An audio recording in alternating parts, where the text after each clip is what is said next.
Welcome, Brittnie. I'm so excited to have you on the show. I did a slight bit of sleuthing on your Instagram just to get an idea of who you are. And so correct me if I'm wrong, but I know you're a veteran. I don't know what you served in, but now you are a fitness coach of the sort. And I really love your content, especially revolving around your, I think, recent pregnancy. So that's awesome. Yeah. So do you want to take a second, introduce yourself? Correct me if I was wrong on anything I said. Spot on. I am a veteran. I served in the Air Force, so the best force. I know you're what, Navy? Yeah. I mean, we're all sisters, right? But we Yeah. still got fun, whatever. Mm-hmm. So I was the Air Force, and I did Intel Analyst. I was an Intel Analyst. We did a lot of stuff, or I did a lot of stuff with the drones, or the UAVs, whatever technical term you want to call it nowadays. So we did a lot of missions in the Middle East, in Africa, and yeah, so I did 8 years, and then I decided that fitness was more my passion. So during my military service, I was one of those PTLs. So I was always helping people getting into shape for their PT test, or if someone failed their PT test, I was the one taking them to the gym and helping them with their push-ups, their sit-ups, their run. And I realized when I saw people get super excited on being able to pass it, or just seeing the changes mentally and physically, that was something I wanted to continue. So I decided to get out. I got my MBA in Vegas, so University of Las Vegas, because I was stationed at Creech Air Force Base, which is north of Vegas, but you live in Vegas because it's literally a trailer town.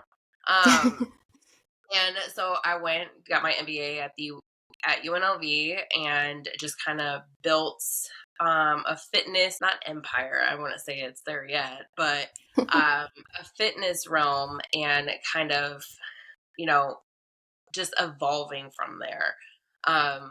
I do have 4 kids, so I do talk about my pregnancy, because one thing I did notice, especially in the fitness realm and with women, is people don't know how to work out pregnant women. And even the hospitals give out very outdated information about pregnancy and working out.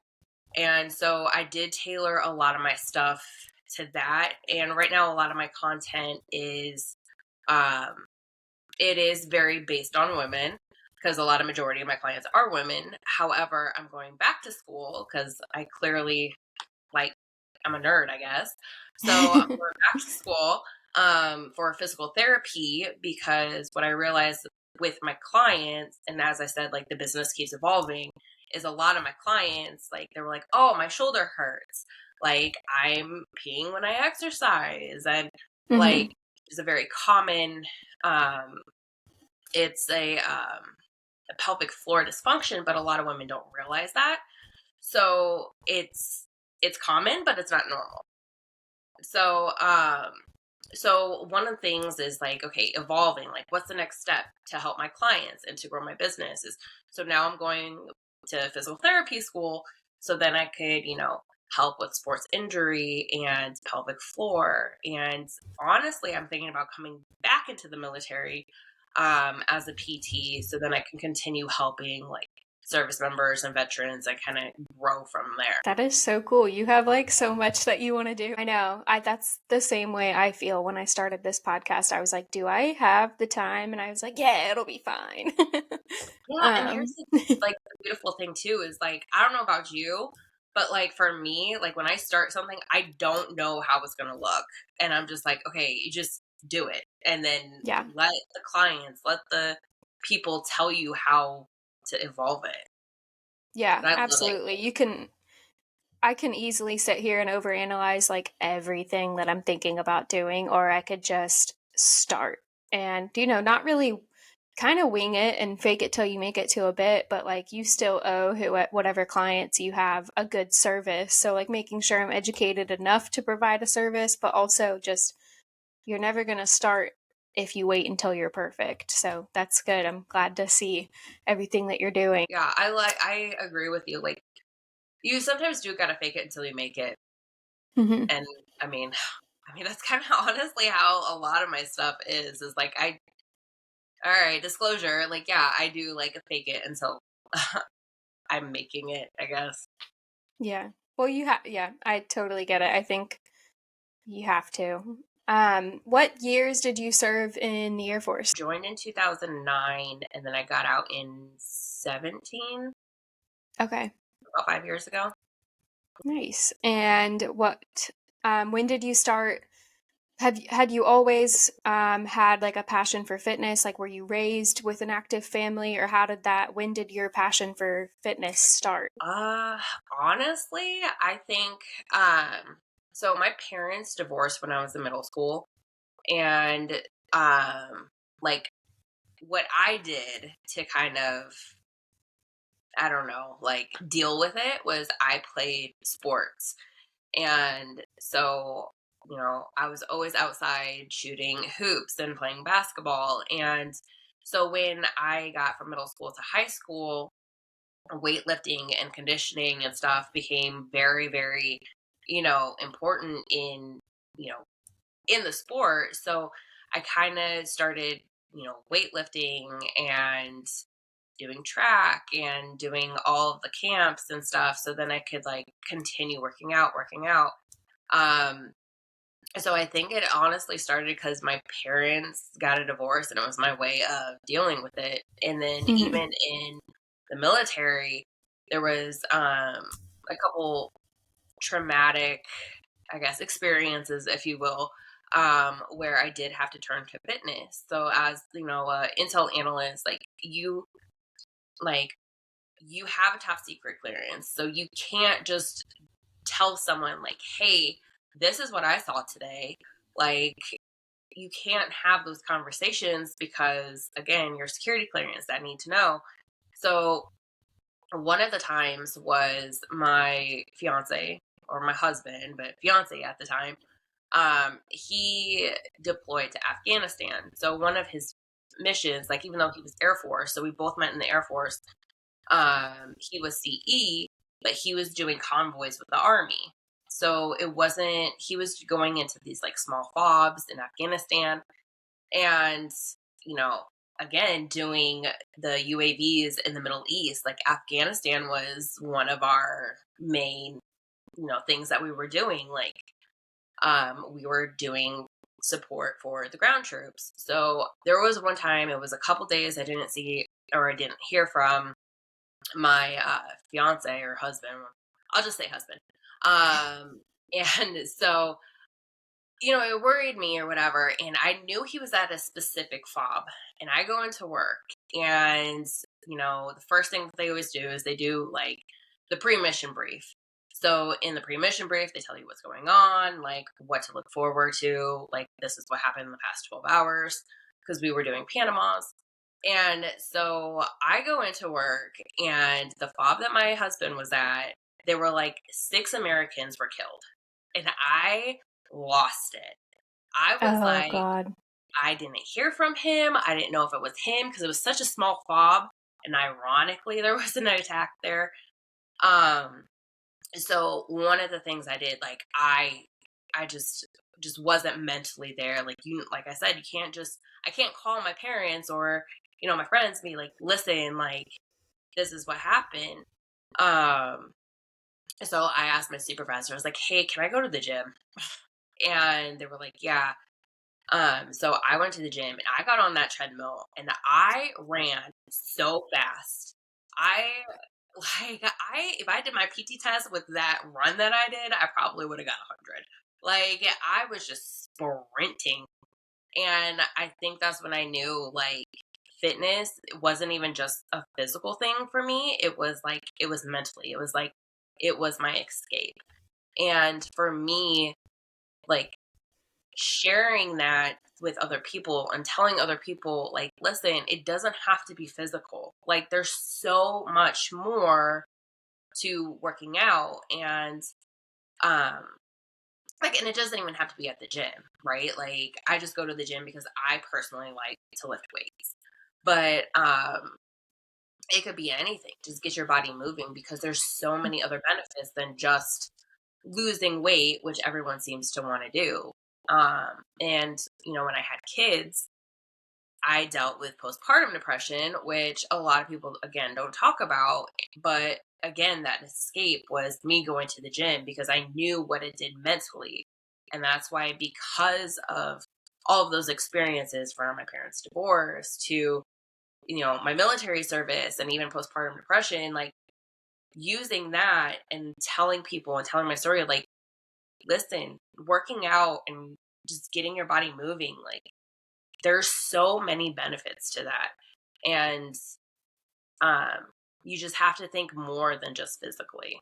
And that's why I'm really passionate about it. Um, I love following like fitness influencers that have the same mindsets that you do. And I don't remember the name of the girl. She has quite a large following in the probably over 200,000. And if it comes to me, I will bring it up. But when she was pregnant, she would share videos of herself like doing these like core exercises and squatting and deadlifting, and she just got destroyed on social media for lifting. And she wasn't like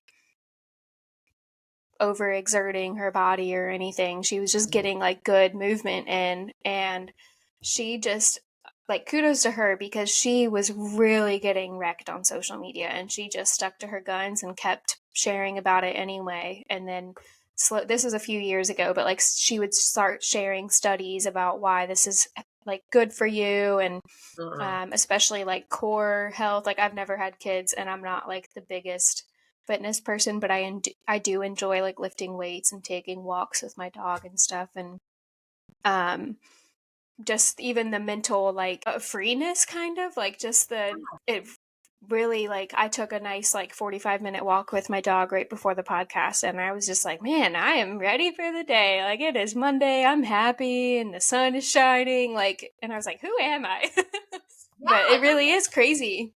it is. And like, a lot of people don't realize like how good you can feel. And going back Hmm. to that fitness influencer, there is a lot of people who don't understand the benefits of working out pregnant. And Hmm. I'm glad she shared that because, like I said, there's so much outdated information. And that's one thing I do try to tell, like, a lot of my clients and people I follow. I'm like, just because some people do have a large following, there's they're not as knowledgeable in certain fields. So just Hmm. make sure, like, you are vetting certain things out, and having people like be like, no, here are studies, like, keep learning, like, doing this, and so we could change that. And I got Yeah. the same thing with like working out pregnant, but there's I'm not going to be doing freaking Spartan races 9 months pregnant, but like, the benefits for the mom and for the baby are amazing. And Hmm. it's just like, it does irritate me sometimes, the naiveness and the ignorance when it comes to like fitness, because they're like, oh, it's bad for the baby, or it's bad for this, or like, even like getting away from the pregnancy side, like, oh, squatting is bad for the knees. And it's like, okay, no, it's not. Like, there's certain things that we have to just kind of work around. And I think one of the things, especially like with health and fitness, is just keep learning and, like, follow people who do know, who want to continue to like tell you how things are meant, to explain that. Because like you said, you took a 45-minute walk and you feel great, and it's because all of those endorphins are coming. And like, if you get down to the chemical nature of it, um those things are just so important to like kind of understand and kind of like get into that feeling of why we do what we do. Yeah.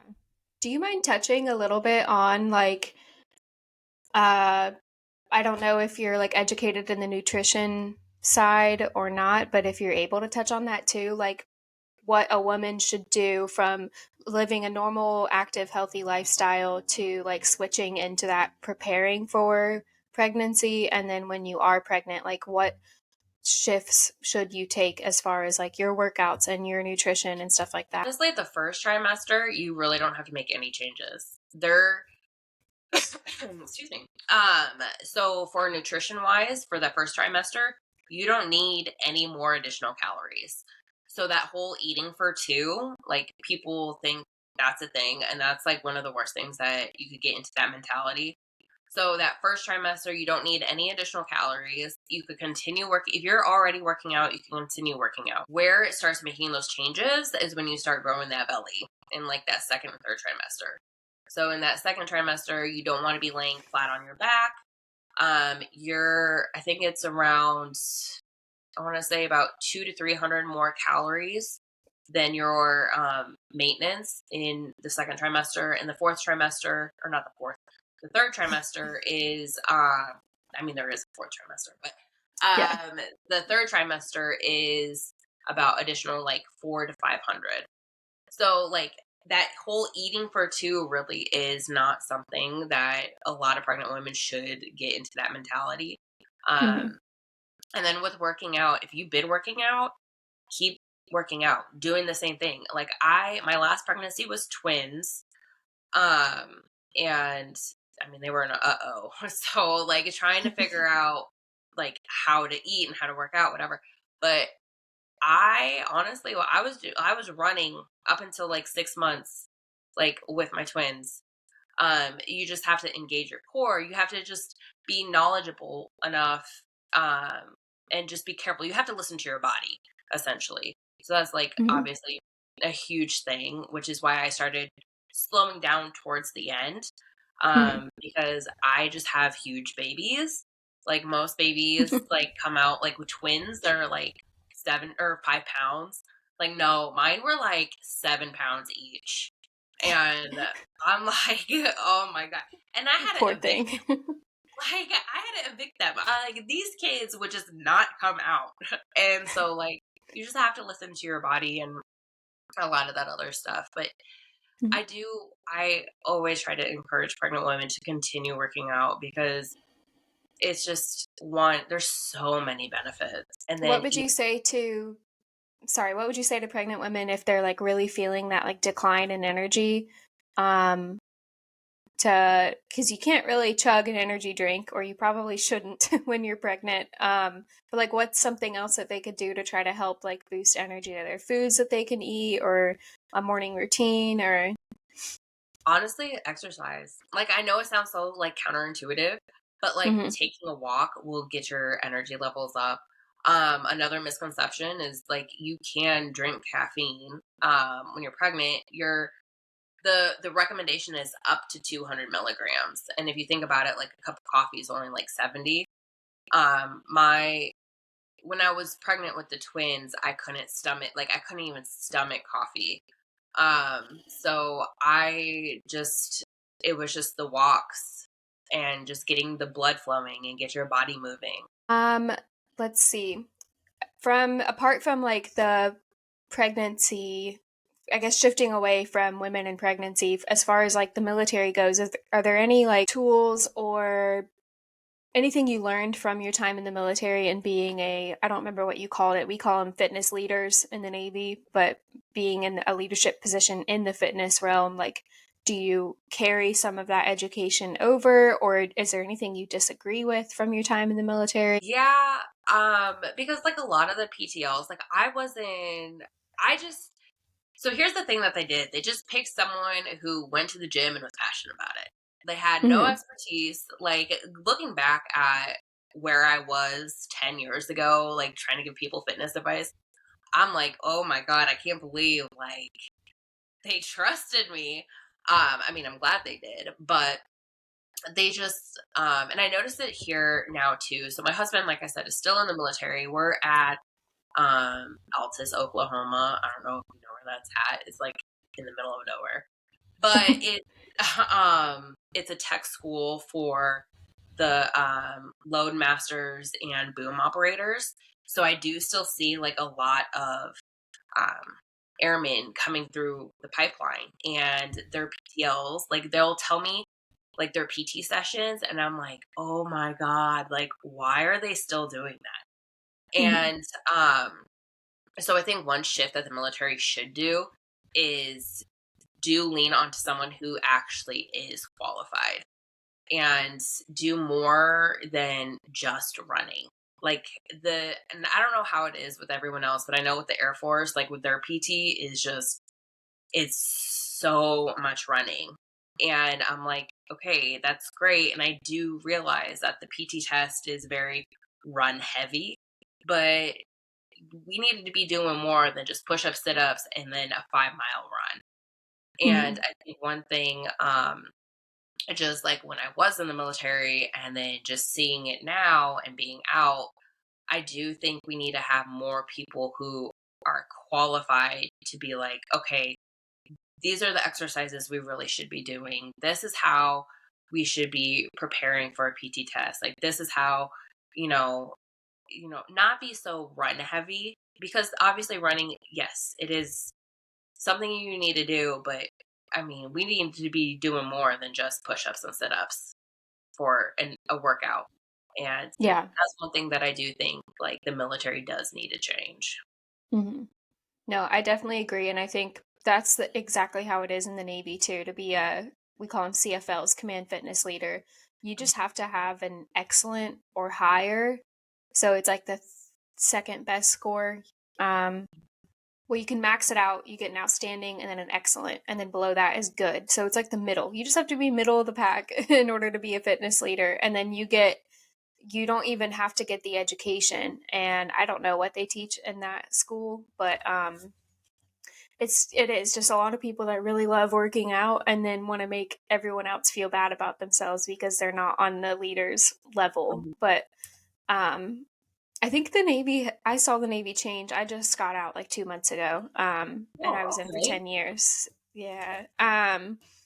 But we definitely switched from like being focused on only doing push-ups and sit-ups to like doing more, like they implemented like dynamic warm-ups, like kind of Mhm. skipping in place and like knee hand kicks and stuff, and which I actually appreciated. It would get you sweating a little bit, but it was better than just standing there doing static stretching. And then our PT sessions, they did a lot of like circuit training, like you would jog a lap as a warm up, and then do some weird exercise someone made up, and then jog a lap, and then do planks or do something with a partner. So they, at least I think that they've done a good job at like implementing other exercises just to get a good like overall workout in. But it definitely, I think they have a long way to go, especially with like senior leadership. Like I think that, I don't know if you agree with me, but if you're going to be like a senior enlisted leader or even an officer, you should be a leader in like all aspects of the military rather than just in your job. And like even from like nutrition, because let's be real, once you're a leader in the military, you become that the subordinates. You have to know when they buy a car, and you have to know when they get married or have a kid. So why not know like what kind of food they're putting into their body, or teaching them like good nutrition and a good mental health practices and stuff like that. And I think that if, I don't know, there's so much put on senior leadership, but I think that that's like a huge missing piece that I noticed too. I like completely agree. Um, I, yeah, everything that you just said is definitely something like I agree with.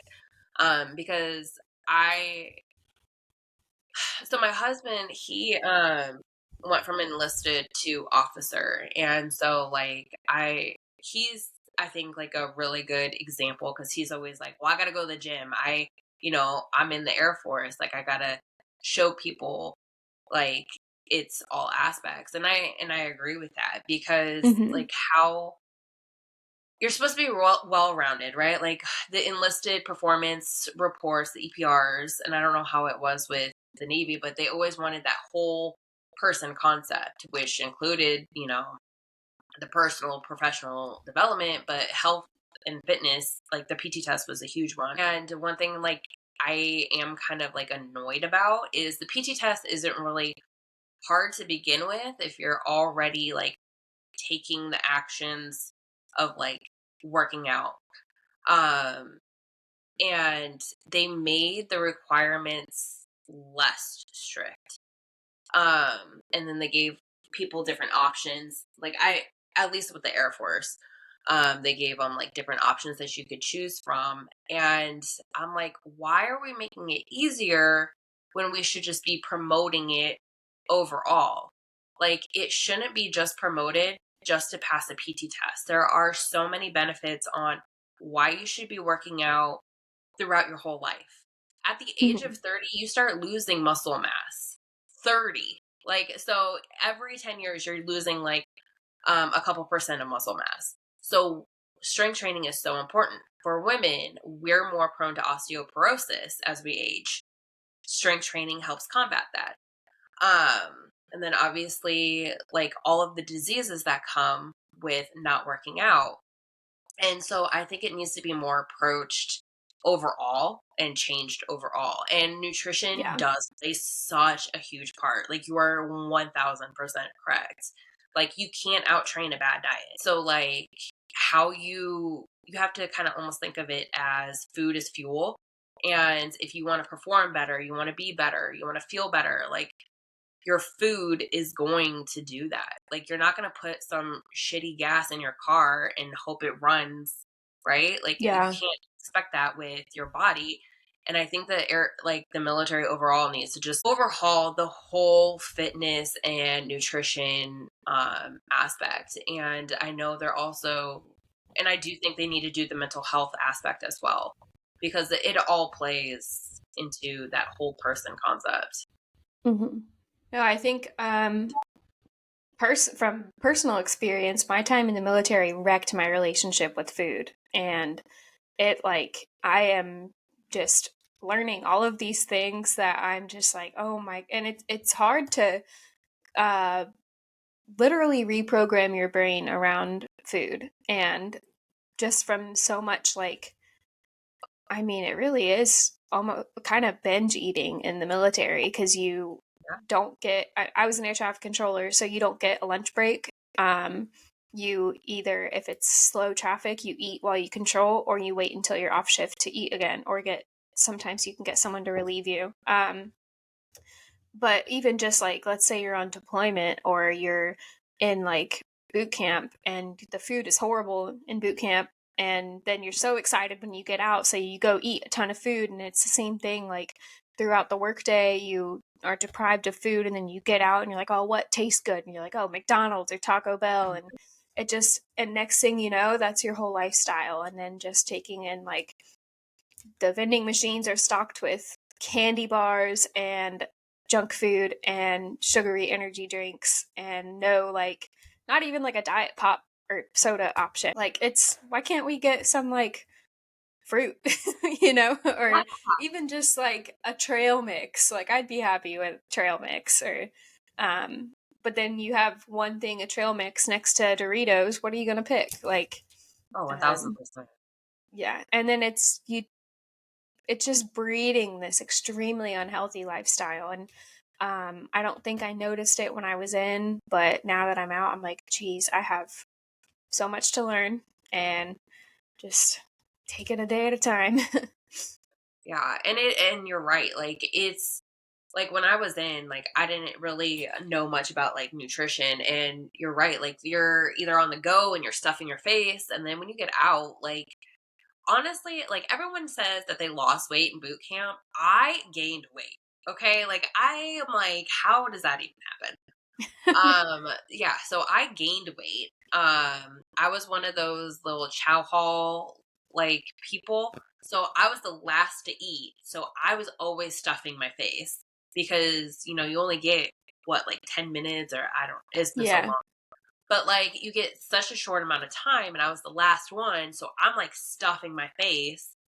And I didn't like really know about nutrition. Like, I would be scooping up peanut butter like it was my job. And looking back at it now, like peanut butter it's a healthy fat, but fats have 9 calories per gram compared to protein and carbs. So like one or the serving size for peanut butter is 2 tablespoons. And if you Hmm. ever measure out a tablespoon, that's not very much. No.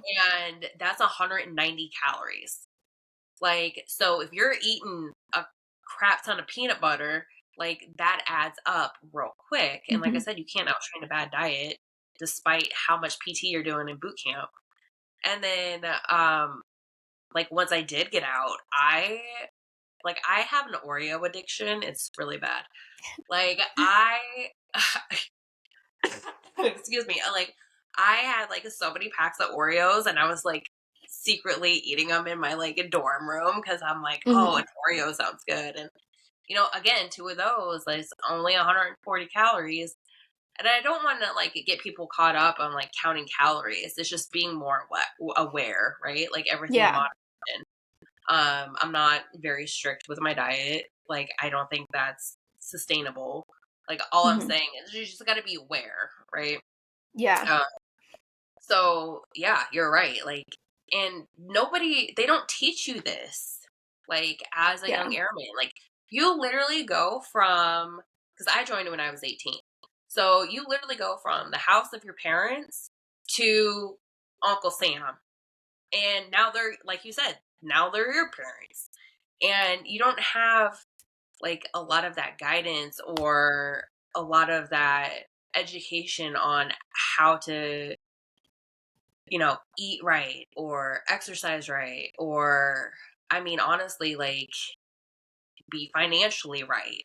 Like some of these young airmen and I made this mistake too when I got my reenlistment bonus. I bought it on a brand new car and that was probably one of the worst mistakes I ever did. My husband Yeah. still to this day talks about it and he was like, "You should have never bought that car." And I was like, "I know." But I mean, these are the things that I think overall the military needs to start working on. And I know they have the Airman Ready, was the Airman Family Readiness Center, and they have those programs. But I think like leadership needs to start like implementing it, and I don't know, like in processing with the squadron, or I mean, there's different ways that we could definitely implement it. But I mean, I Yeah. think you're so right. Like there's so much education and revamping that I think a lot of us, the squadrons, really do need to start doing.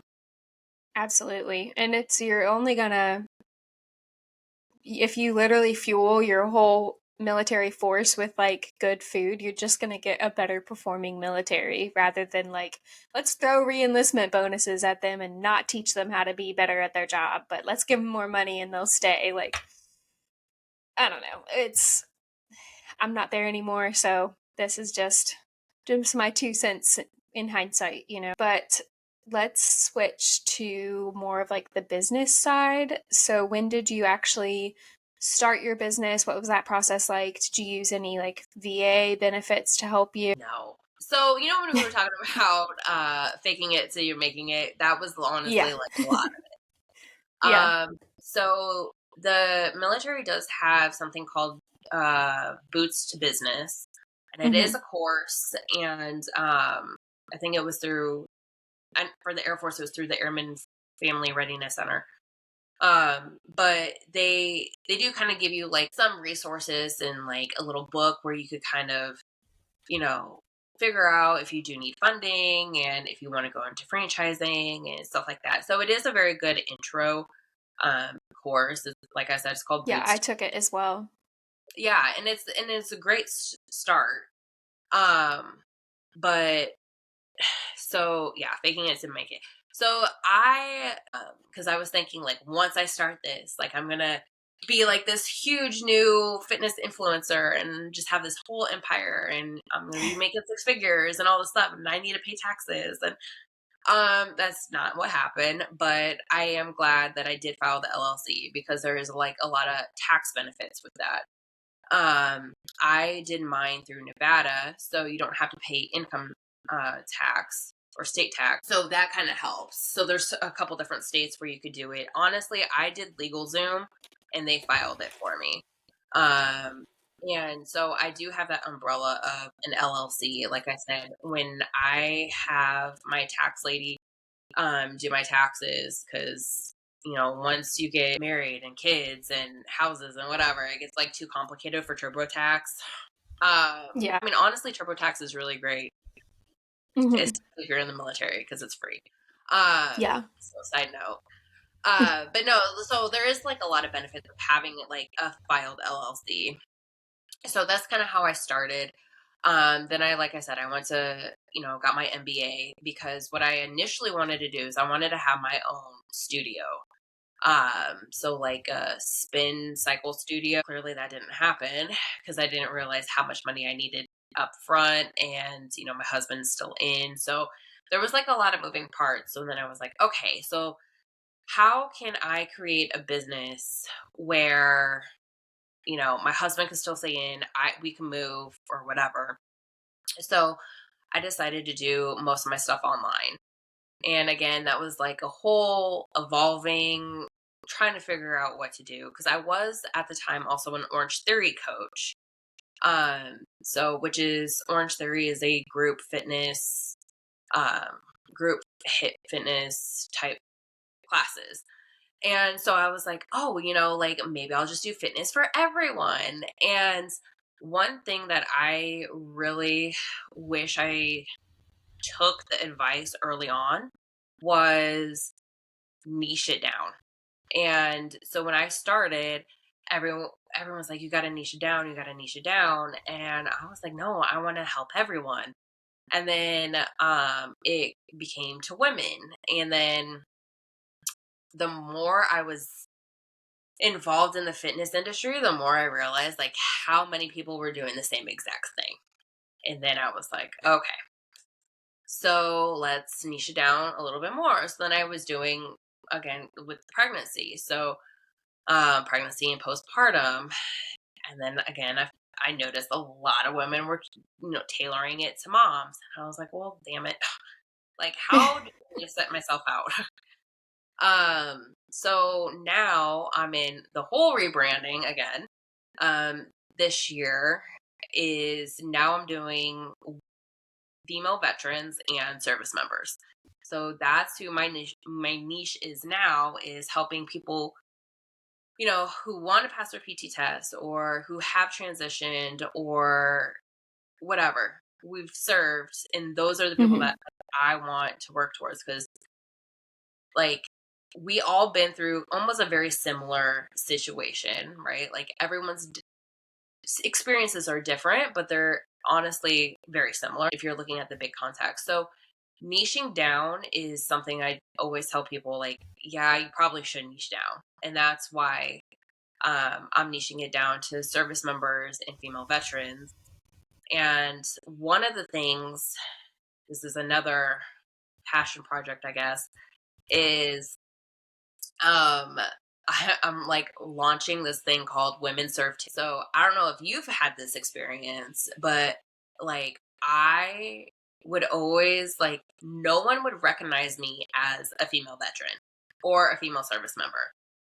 Like even there was this one time, like I handed my own military ID, and I handed it to the person, and the person was like, "Oh, is your husband in the military?" And I was like, "Yeah, but so am I. Like, that's my ID."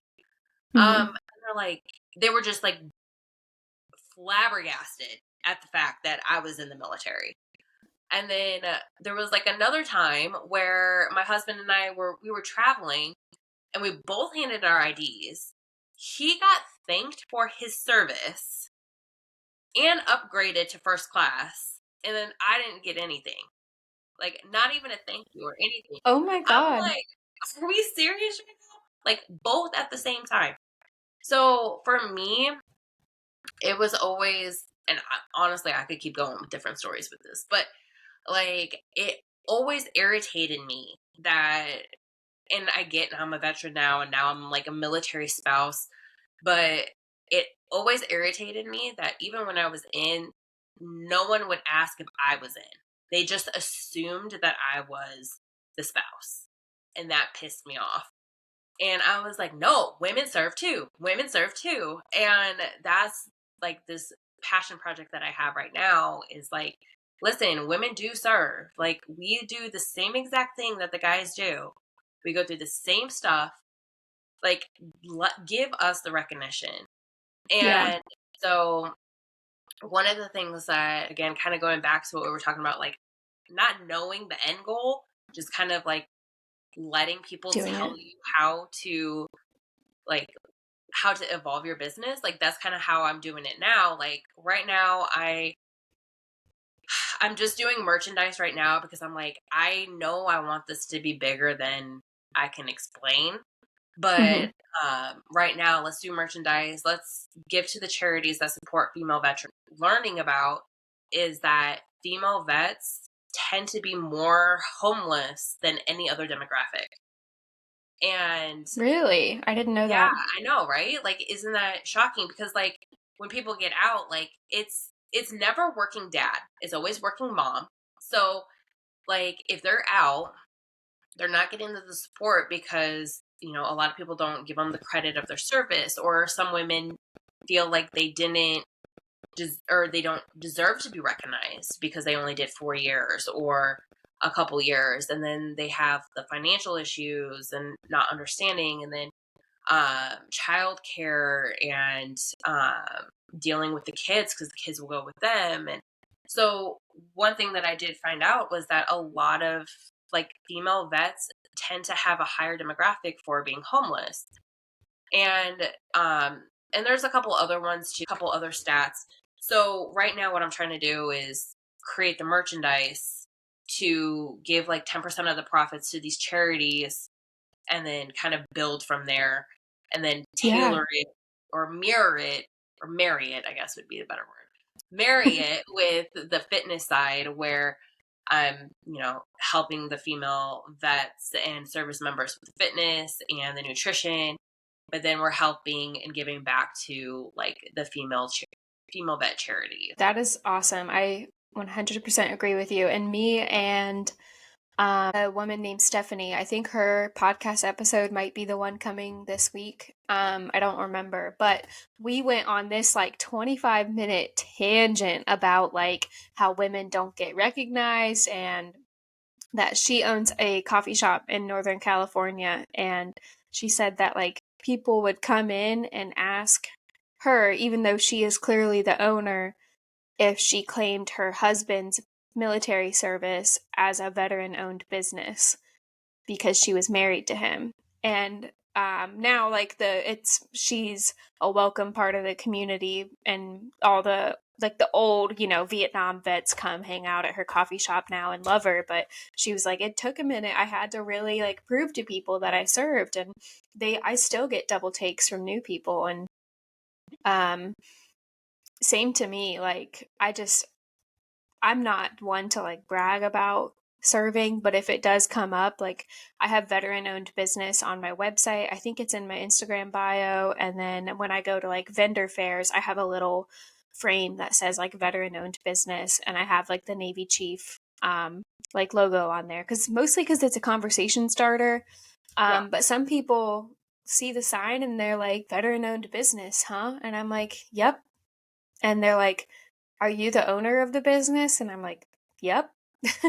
And they just like have to like, I don't know why they second guess it when it's not new. Like women have been in the military or helping with the military for almost 100 years. And I don't get why it's still hard. But on the flip side, playing a little bit of devil's advocate, I think that us as women kind of do it to ourselves because not enough of us like speak out about it, and some of us are like hesitant to say that they served because either they like just want nothing to do with the military now, or they just don't care to put up the fight. Yeah, and I think that's why like I'm very passionate about it, because you're right. Like, Mhm. people just assume that they probably thought like your um your life partner or whatever, boyfriend, right? Boyfriend? Mhm. Like, that was who probably served. So now you're identifying with him and you don't have your own identity. And I'm like, no. Like, no. women serve Yeah. too. And that's why I'm like so passionate about this, because like now it's like another thing too is just like when I was talking about working dad versus working mom, one of my best friends, like she's still in and she's mill to mill, but she has to deal with more of the childcare side and all of that other stuff because she's the mom. But yet they're both mill to mill. So like she's having all these additional struggles because she is the woman, but yet she's still serving alongside her husband. And Mm-hmm. that's why I think we need to continue to be like, boast it. Like, no, we do serve. I got my DD Mm-hmm. 214. Like, and I think sometimes with women, like we don't think, like we don't like to brag, I think, as much as like guys do. And I think you're right. Like we don't really talk about it enough, but I feel like we need to. Like we Yeah. need to make that change and be like, listen, like I did the same exact thing that he did. Like Mm-hmm. why are you treating me any different? Right. And it's going to be a culture thing, but yeah, I understand, and I think it's just so frustrating because we never get enough credit. And I'm like, no, I did it. I deserve it. And Mm-hmm. I was talking to my grandpa. He's a Vietnam vet, and I guess that kind of goes back to like thinking like we don't deserve it or we didn't do enough. Because I told him I was like, I got, and with Vietnam, like they definitely had PTSD. Like my grandpa straight up has PTSD. We didn't do him right when they came home. Yeah. Uh, so I was talking to him and I was like, part of me feels like I should go back to the VA and get some more VA benefits because I swear I have insomnia from 8 years of shift work and just like dealing with some of the things that mentally I dealt with. And he was like, you did your time. He was like, go and try to get your benefits. Like, don't think that there's not enough to go around. Like, it's the government. And then Yeah. he was like, you did your time. He was like, you get what you deserve. And that was kind of like where it kind of shifted my mind because I was like, well, my experience was different. It wasn't as bad as, some people who saw combat, like, or the army where they deploy for a year at a time. Yeah. But he was like, no, you did your time. Get what you deserve. And I think that was kind of like, yeah, maybe we women do need to start doing that because we did our time. We need to get what Mm-hmm. we deserve. Yeah. Absolutely. I had a similar conversation with a retired friend of mine, and I've said this on a few episodes too, but he basically compared the situation of a young guy that joined. He was in for like less than a year and claimed a lot of like mental health issues because of the Navy, and he got medically retired with 100% disability within having been in less than 2 years. And I don't know the dude. I don't know his situation, but the face value that most people took was that like he had those issues before he joined the Navy, and a lot of people thought he was taking advantage of it. But anyway, he just said like this retiree was like, if this guy who served 2 years can claim all of these benefits and you're at your 10-year mark, like maybe your issues aren't as severe as his, but you are still just as deserving. Like, just don't forget that, like, your issues are valid no matter how small or insignificant you think they are compared to someone who really had it rough. And he was like, it doesn't matter. It's not about who had it worse and how much money they get at the end. It's only just kind of keep blinders on and worry about yourself, and it'll be fine. Yeah, I agree. And Yeah. I like even if you're out, like I know there's a couple groups on Facebook where like they do try to get more VA benefits and there is the group of veterans that do try to continue to help each other try to get more. But just realize like there are resources out there. Like if you are struggling, like in any aspect, right? Like it doesn't even have to Mm-hmm. just, but there are resources, and take advantage of them. And I don't Yeah. think a lot of people do, or tell people about them, because my grandpa, he didn't know he was allowed to go to the, like, he he's on medication now from some of the PTSD, but it took him like 40 years before he realized like that was even an option. So, Wow. and I think That's sad. and it's just like, I think if we stick together and we continue promoting like how to help each other, I think there's so many things that we could take advantage of to be better, and not even just, being a better veteran or being a better service person, just Mm-hmm. being essentially just better and happier overall. So I Yeah. always like to try to like tell people like, do you know what you're entitled to? Because if not, here, I will send you, here's a list of stuff that you do have benefits for. Do you have any like little golden nuggets that you like to share with people about their benefits, or anything that you want to share that you think people might not know about? Honestly, my big thing is always education, right? Like I know the nation as a whole is trying to get the student loan debt free or whatever. But I'm like, take advantage of going to school. Like, take it when you are in the military, take as many clubs as you can. Take as many Dantes. They're free for you. If you fail, then okay, it's not money out of your pocket. I wouldn't recommend failing, because then you have to take the class. And then if you go to like AMU, it's like $750, which I'm sure it's gone up. But excuse me, these allergies. But tis the season. Um, Yeah. take advantage of what all the education benefits. Like take complete advantage. So when I was in, I took every CLEP I could take, tapped out my TA. So tap out your TA every year. You get essentially, I went to AMU, so American Military University. It's all online for my undergrad. And with how that was set up, you could take 6 classes per year. All right. Mm-hmm. So you could easily um, get your bachelor's for free with not even tapping into the GI. So take advantage of that, because I feel like a lot of people don't take advantage of that. Oh, absolutely. And take advantage of the GI Bill. So with the GI Bill, do not take it when you are in, because you're going to lose so much money. Mm-hmm. Sorry. You're fine. So, oh my gosh. Excuse me. So with the GI Bill, yeah, don't use it when you're in, because you are going to be losing out on the BAH. So when I was in, I took advantage of the CLEPS and the TA. And then when I went out, I took advantage of the GI Bill. So with the GI Bill, Yeah. you get that housing stipend. And if you're in, that's where they don't give it to you, because then you're double tapping. So that's where you start losing a lot of that money.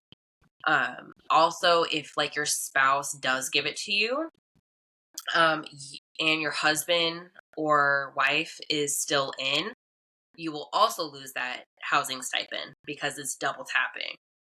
Yeah. So, there's like a couple different things, just like regulations, but take advantage of all the education benefits. Mm-hmm. I got an associate's, bachelor's, master's, and going for my doctorate for pretty much all for free. That is So, amazing. um, I I always tell people to take advantage of the education benefits. Yeah, absolutely. And just a quick note, I haven't used my GI Bill yet. I plan on doing it. I want to do a little more research on like what exactly I want to do with it, because I did the same thing as you. I did CLEP um, and maxed out my TA in while I served and got my bachelor's. So whatever I get now is just for fun, and Mhm. might as well use it if I have it. That's my Yeah. mindset. And it's the housing money is just, why wouldn't I do it? But anyway, the money for your housing is like retroactive. Like it doesn't, you don't get paid the day you start school. It's like a month or 2 delay. So if you are thinking about using your GI Bill and you need the money fast, don't rely on that as your only source of income, because it does come after your classes already start by a month or 2. Yep. Yeah, that's And actually that a was really one good thing. point. I just, the military, the government in general is slow to pay you. Just remember that no matter what you do, it's never going to be fast. So, the last 2 questions I ask everyone are what advice you would have to a woman that is joining the military, or even like a woman currently serving. And then the second question is, what advice do you have to a woman starting a business? I think to answer both of them is to stand up for yourself and stay true to yourself. Society tends to have a double standard, unfortunately. You have to stay true to yourself. I've seen so many women in the military get steamrolled because they were timid or they felt like it wasn't their place to stand up. But Mm-hmm. listen, lean into the table. Like, you are sitting at that table just like everyone else. So lean in. And I'm very big on like entrepreneur and self-help books. Sheryl Sandberg, she was the CFO. I don't know if she still is, of Facebook, but she has a book called Lean In, and I thought it was really good about being a woman in a male dominated space. So just stay true to yourself, stand up for yourself in both the military and in business. Yeah, that is great. And if you send me that book link, I will put it in the show notes too, so everyone can see it. And where can people follow you? What's your website, socials, all those things? Main Instagram is Brittnie Wick _fitness. My name is spelled weird, so it is INIE. There is no A. I also am working on the Women Serve 2. So the social media handle is at Women Serve 2. Right now I have an Etsy shop. I am working on the website for Women Serve 2, but I'm not there yet. But if you go on Etsy /shop/ Women Serve 2, I'm going to be continuing to put out a little bit of merchandise. 10% is always going to go to profits to charity, or 10% of the profits are going to go to charities that benefit female veterans. And then my main website is Brittnie Wick. I'm so excited. I'm going to check out your Etsy shop as soon as we get off of here. Oh, thanks. It's just You're welcome. sweatshirts right now. I mean, it's 'tis the season, but I am going Yeah. to be adding more stuff. So make sure you at least like the store, so then I could continue putting out more merchandise. Yeah, absolutely. I will go favorite it right after this. But Yeah. thank you so much, Brittnie. It was great talking to you. And who knows, maybe we'll have you on again once your website goes viral. Thanks. I love being on here. I love what you're Yeah. doing. Oh, thank you so much. Until next time, take care. You too.